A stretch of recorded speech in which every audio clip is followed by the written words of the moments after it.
Hello, and welcome to our program today. My Faith Votes. What a beautiful day God has given us. And we are here enjoying the campaign season. Are you voting? Are you ready to vote?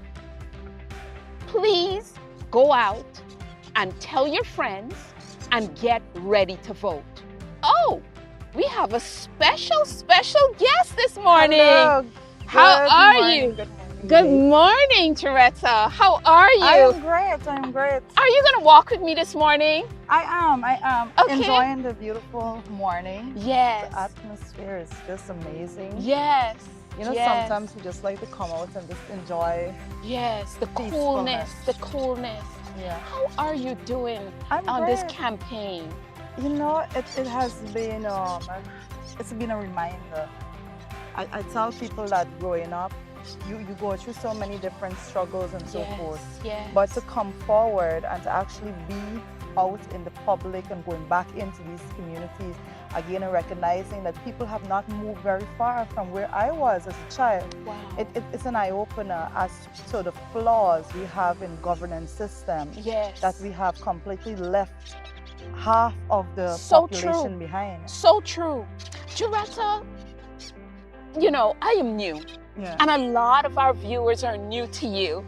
Tell us what you like doing. Well, let me see. Advocacy has always been something that I really like, Okay. particularly when it comes to underprivileged Yes. communities. Yes. I believe that those persons do not have the voices that are required Yes. to actually make representation for them. Okay. I believe too many times I have seen persons from, I would say, high society tend to try to craft policies for underprivileged societies, persons Right. that really don't know the struggle. Right. I really don't understand what it takes to elevate those persons and to Right. set policies that Right. will actually raise Yes. their standard of living. Right, got you. And you are a very strong fighter in Parliament. You know, we have seen you. So tell us, you know, how did you do it, you know, and balance your family at the same time? Oh, wow. You know, I wasn't born in this Sure, character. arena, yes, of politics. What I can say is that I started debating when I was in secondary school. Oh, wow. Fourth form. Wow. And at one point, I remember having this debate, and I came down to Georgetown. Yes. And we debated some schools here. Right. And I went back home with the best debater. Right. And I was like thinking to myself, I thought this was impossible. Right, Because right. Coming from a small town Got you. into the big city Yes, and could yes. actually compete at that level. And Right. it gives a lot of, it gives me a lot of confidence Got you. that I Got can you. do this. So Yes. moving forward, I just kind of developed into the person I am based on my past. Wow. You can't make it up. And Right. I tell people I don't run from where I came from Got because you. that has molded me into who I am today. Yes. Right? Yes. Struggling, knowing what it means to go sleepless nights, knowing what it Yes. is to burn the midnight oil in the Wow. most literal sense, Wow. and having support. Right, my mother and my father, they both played a very pivotal role in my life. My mother was a stay-at-home mom. She always instilled the benefit of having an education. The little money that she would get, she would make sure that she always buy books. We always had books in our house and so forth. Yes, My father, excellent. He worked tirelessly. You know, he always said that you don't get anything free. You gotta work hard Yes, for it. So yes, that's very good. those characteristics Yes. actually molded me and molded my family. Yes. Today I'm a mother of my own. Oh, wow. Right? Congrats, congrats. And you know, as a Guyanese, I'm looking at you and I'm looking at your features, and I believe you're from maybe a particular Amerindian or Indigenous Yes. tribe, or however you call it. So tell us about that. The long black hair and the features. Where does that come from? Well, my father is Indigenous, so and my mother, she's more as we would say mixed Guyanese. But my father is the one that actually was like a tushao, Okay. and worked in the hinterland Okay. when it comes to representation of people. And I want Right. to add in at this point Sure. that my father was one of the people that I saw being, I would say, mishandled when it comes to the current PPP administration and the way Okay. in which they treat Indigenous leaders. Yes. And yes. basically having those persons as tokenism Yes. and just wanting to knock on their door whenever the time is right right. for them. So, right. and once he speaks out against whatever it is, then Mhm. he's pushed in Pushed a a corner. corner, So right. I have a very in-depth understanding of what that is. Excellent. How proud are they of you? They are immensely proud. I think coming Mhm. from a simple family, Yes. you would understand it's like unimaginable. Wow. And it's yes. not just from my yes. parents, it's for the entire society. Right. We have so many young people believing that if you were born in a struggling family, Yes. then to elevate yourself, you got to do all sorts of odd things. And I always say to them, that's not true. And I said, I'm an example. Yes. Once you stick to that straight and narrow Very. path, Yes. right? Yes. sometimes yes. it's a lonely road. And I think, You're right. You're right. We should have that conversation with young people. Yes. A lot of time young people want to follow the crowd because they follow hype and so forth. Right. But it's always the lonely road that is the So strong true. road. So and true. The road So that's true. going to make you get to where you actually want to be. Yes. The multitude and the hype, that just goes a very short way. Right. And at the right. end of the day, you have to go back home and face your same struggles, the same difficulties an entire community is facing. Right. What gives you strength, Juretha? What gives you? Is it Fernandes or Fernandez? I say Fernandes because it's not a Z. I would say more the Fernandez is with the Z at the end. Okay. But I say Okay. Fernandes. Okay. Okay. But what gives me strength And courage. For me, it's more about legacy. Got you. It's not about what I can achieve for myself, Yes. but more so what I can leave behind when Oh, it comes excellent. to my name and what I have contributed Excellent. to Guyana, to the world, Yes. and to have done something Right. that people can benefit from, to create a change that is not just going to be for today, but you can see entire communities being elevated. Wow. At the end of my work. Right. That is what gives me that drive and that courage to go for. I want my children to live in a society that they are safe. Yes. A society in which they will be rewarded based on how hard they work. Right. Yes. And they will not be marginalized and Right. discriminated against. So Right. those are the things. But more importantly, I want to see struggling families elevated, and I want to see that poor class in Guyana completely eliminated. So true. So true. What are little girls telling you right now? Oh, well, I have my own little fan club, I would say, because I would wake up in the morning, I would get some messages. You have a fan club. I would get some messages from some young people, and they were like, oh, we're with you, and they give some advice here and give some advice there. Right. And I always try my best to just give them a feedback, you know, sometimes a little late on my response because there's so many. Right. But I always try to give them a feedback because I remember being that girl. I remember when I was that little girl growing up. Right. And I used to be looking at politicians and thinking to myself, oh my God, Can I be that? And today I am the politician. Wow. So when you understand that connection and how people view you and look at you, you see how important it is for you to connect and keep grounded with those people, because they're going to be me in a few years to come. And I'm going to be the one at home watching, in my rocking chair watching them. Right. And it's at that point I want to be able to say that I did something that has made it easier for them to be elevated in political life and in public life altogether, because a lot of times we hear about gender equality and all of those things, but if you do not create that space for women to be equally respected, we're not doing much. Right. And we have to make sure that it's not only balanced, but it's equitably done. Right. Good point on that gender equality. I've had you walking a lot, so let me have you take a seat for a few minutes, and we can continue along those same lines of gender balance. Yes. You've been in Parliament a long time, and this show, My Faith Votes, we're going to talk a little bit about education on this program and job creation. Yes. But first, in terms of gender, how are people grabbing you? How are they, looking at you right now? And I'm talking about all ethnicities in Guyana.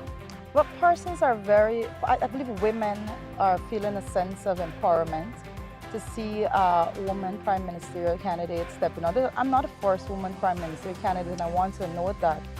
But I always say that political parties, it's not just a name, and it's about the character and the content of the character of the persons within the party. Very true. That would make or break. So we did have another female prime ministerial candidate before, and she was not successful in that run. But when you look at the character of the persons that surrounded her, you would understand the difficulty which she would have had to get to where she wanted to go. Where I am right now, it's not just tokenism. Okay. And I like to address that. Sure.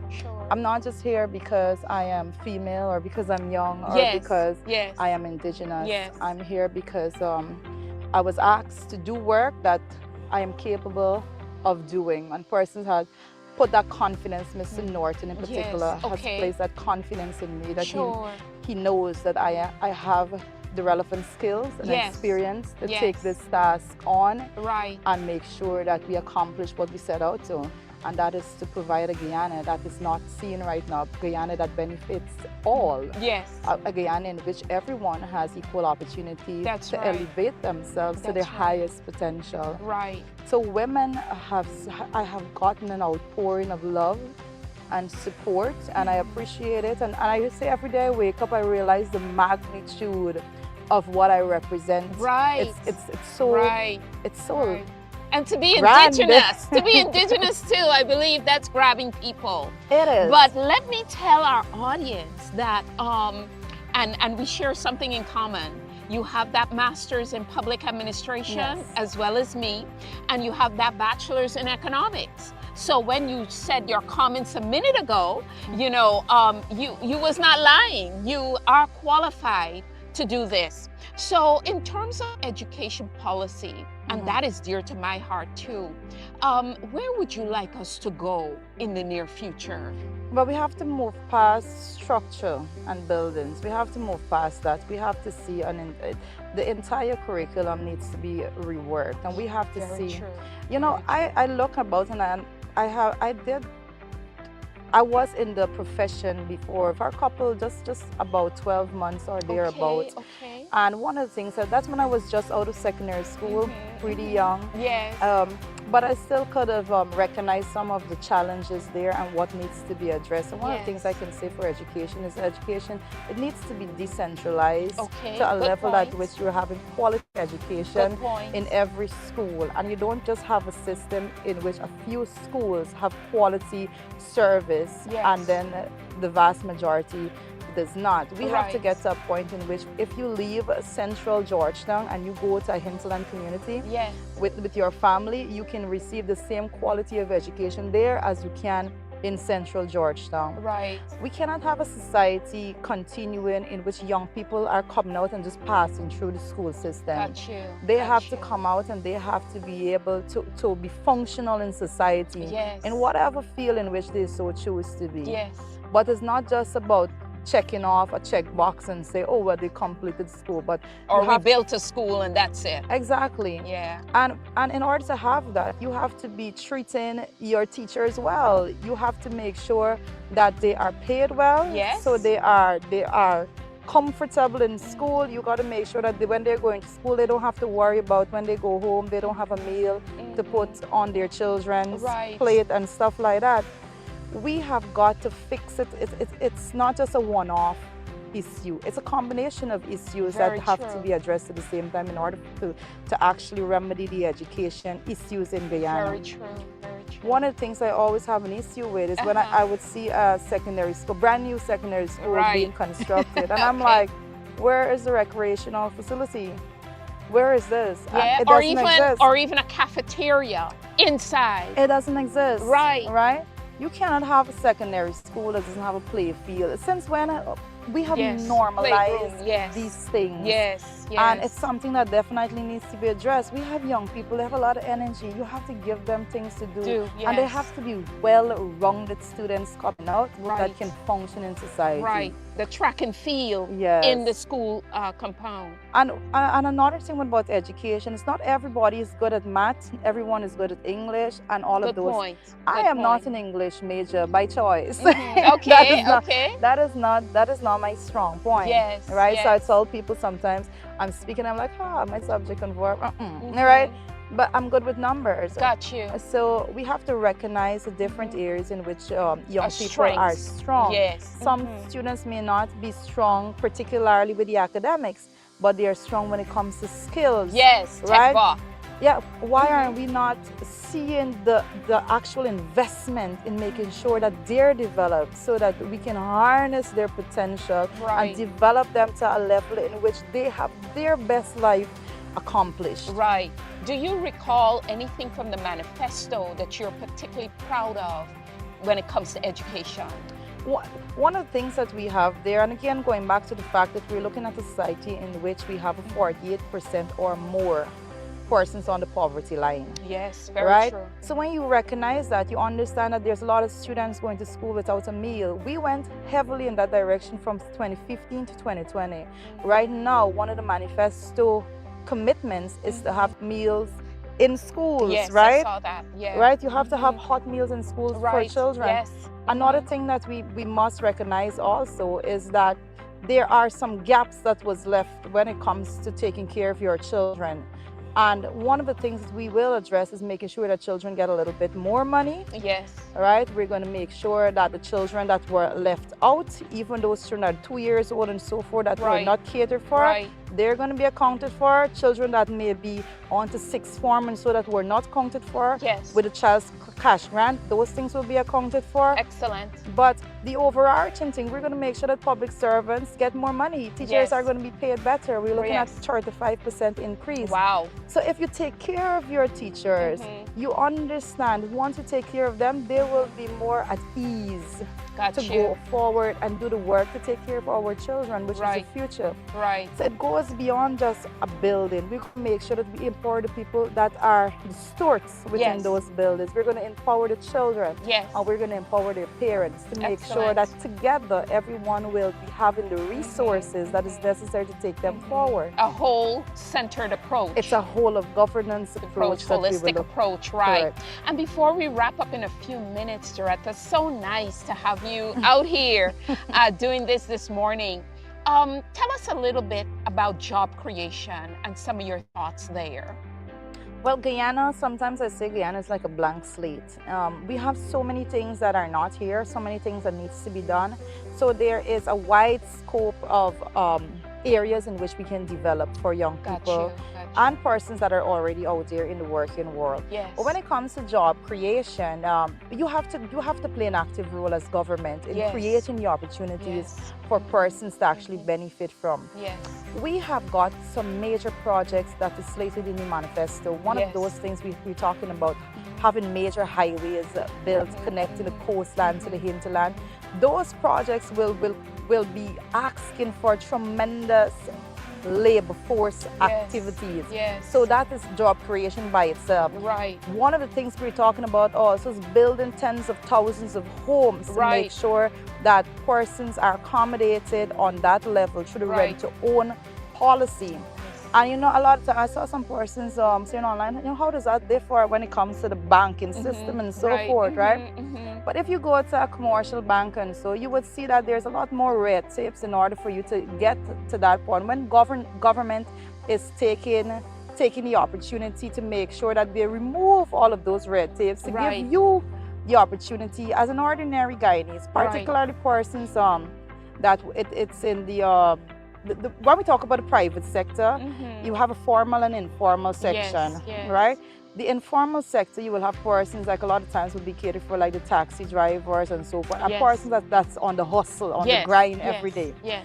Those persons are not particularly catered for when it comes to going into a financial institution and checking off all those boxes in order for you to get a mortgage. Yes, But ma'am. when we design policies that will be catering for those people, we will make sure it is easier. Okay. Not just it is easier, Okay. but the government is not going to be profit motivated. Yes. It is in order to create policies that is going to benefit the people.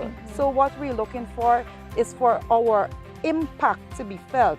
The outcome of it is a real benefit Good and not a point. profit. Good point. So because of that, we'll be looking at minimum payments per month, Okay. something that's going to suit everybody's pocket that you Yes. can handle Yes. and still live a comfortable life. But with that, I'm tying it into the job creation, because in order to build tens of thousands of homes, we will be creating tens of thousands of jobs, right? And you're talking about jobs in all areas. You're talking about electricians, plumbers, masons, carpenters, engineers, everything that you can think about. Right. So you're putting the workforce out there. But again, it ties into education. This is why a whole of governance approach Yes. is so necessary. Right. Because we have to work with the university to make sure that they are producing job-ready Right. students into the Right. world today. So all of those things taken in consideration, we are definitely going to be on our way to seeing a Guyana that is going to benefit all Guyanese. Right. While staying very people-centered. It's always going to be people-centered. There is no policy that we have looked at that does not put people first. Everything that we've been looking at puts people first. And I tell people that it didn't start today. It started way back from 2020. You know, talking to persons, you're at the markets, having a conversation, and Right. listening to the challenges that they're facing. Yes. And then coming back to the table to Yes. craft the policies Yes. that is going to remedy those issues in society. Wow. Excellent. Excellent. So look into these cameras right here, Juretha, and you talk to the first-time voter out there before we leave this interview in a few minutes. Well, to the first-time voters out there, I was once you. I was once a first-time voter. So I understand the choices that are available, and I understand the questions that you may be having. But to the first-time voters, you guys are young. And one of the things I have to say is that it matters what happens 5 years from now, and it matters what happens 10 years from now.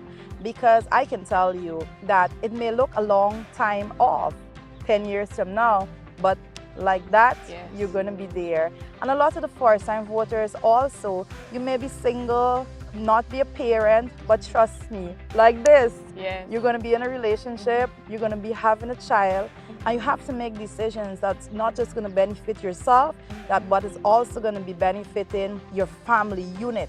And you would want to see your children living in a country in which they are safe, in which a society that is just, a society that caters for your needs and the needs of your children, whilst building strength in an economy that you will be proud of. So to the first-time voters, we have thought about these things. We have been down this road that you're going through right now, and we have created policies that is going to benefit you, your future children, your future families, and we want you to get on board. This is not going to be something for today, it's going to be continuing into the future. So you can get on board with us, be a part of these policy creation, be a part of the change, and be a part of the APNU coalition. Well said. We are heading very focused, laser focused to September the 1st. And September the 1st, we ask that you come out, support us, support yourself, and support your families as we move forward to creating a beautiful Guyana. Well said, well said. So we're going to walk and finish up. Thank you so much, Juretha. I have to ask you, during that pastor's meeting, you spoke eloquently about your faith. Yes. Tell us just a little bit about your faith and how it has sustained you in Guyana. Well, I would say what my mother always tells me. I grew up in a very grounded home when it comes to faith. Yes. My grandmother grew up in, well, not grew up, but she raised her children in the Adventist, in an Adventist home. Yes. So we always had that balance and appreciation for faith and how faith-based communities are strongly knitted together and all of that. And I have to say that if you're not grounded, in your faith, Yes. then you can easily become lost. And it gives you a sense of belonging Yes. and a sense of understanding that there is a bigger picture out there, and it's not just any micro situation we're dealing with. So every decision that I make, I always have that at the back of my head. This is part of something bigger, something more grand. So I believe that my faith has kept that in the back of my mind, and it has made me even more committed to being a part of a grander picture. Yes. And it's important. Yes. It's important because a lot of times I say people just fail to see this bigger picture and fail to see how my decisions, simple actions, could impact bigger things. So if you think like that, if everyone out there think like that, you will see that every action that you have today can result in something that is beyond you. Yes. So it's like this paying it forward is not just a today thing. It's something that we've been hearing from before. And I continue with that, to pay it forward. I do something small for you, you do something for someone else, and it keeps going on like that. And our faith will tell us that the ripple effect from our small actions would be such a grand impact in society that it is worth it. And that's why I'm here, because I believe that my actions today, it will be worth it to the greater population of Guyana, and I keep pressing forward. Good, good, good. It is such a pleasure. You got to come back. I will. You got to come back and talk with us. And such a pleasure to have you this morning. You would make a great Prime Minister. Thank you. Right? And we want to say every success, every God, we will be praying, we'll be looking, and call on your woman folk. You know, we're there. Yeah, I mean, some men too, but we are there. We do not, you know, when we talk about women folk, I always tell people that anything that you do that is woman empowerment, it needs to be done in line with the involvement of men. Yes. Because we cannot empower ourselves and just neglect to understand the important roles. I'm very traditional, I would say. Okay. So that I value tremendously roles, particularly in the family and so forth. Yes. And it can be done together. It can be done. In every area. Political, government, economic, family. That is true. Thank you. Thank you for being here. Always. Thank you. All right. Go vote. Go vote. For the Pam. Pam. Go vote. Go vote.